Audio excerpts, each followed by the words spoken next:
Fiat 500X è la prima vettura della famiglia 500 a essere italiana al 100%, disegnata, progettata e prodotta in Italia nella struttura di Melfi insieme al nuovo Jeep Renegade. È un modello completamente nuovo, bella, con carattere, due anime, quella che stiamo vedendo è la versione Urban Look, quindi la versione più elegante in allestimento lounge, che è il più completo. Disponibili altre due versioni per quanto riguarda questa tipologia Urban Look, quindi Pop e Popstar. Invece esiste anche un'anima più off-road caratterizzata dalla versione Cross e Cross Plus, che permettono di avere anche un tipo di trazione più adatta al tempo libero.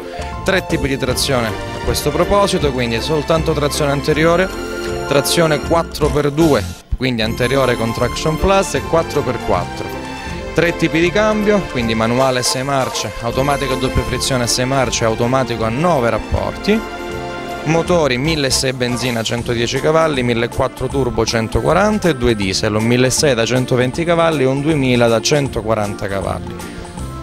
I prezzi sono a partire da 17.250 per la versione 1.600 Web Edition, per passare poi alle versioni Opening Edition, delle versioni limitate in soltanto 2.000 esemplari, un 1.400 benzina da 21.900 euro, un 1.600 diesel da 22.750 e un 2.000 diesel da 30.650.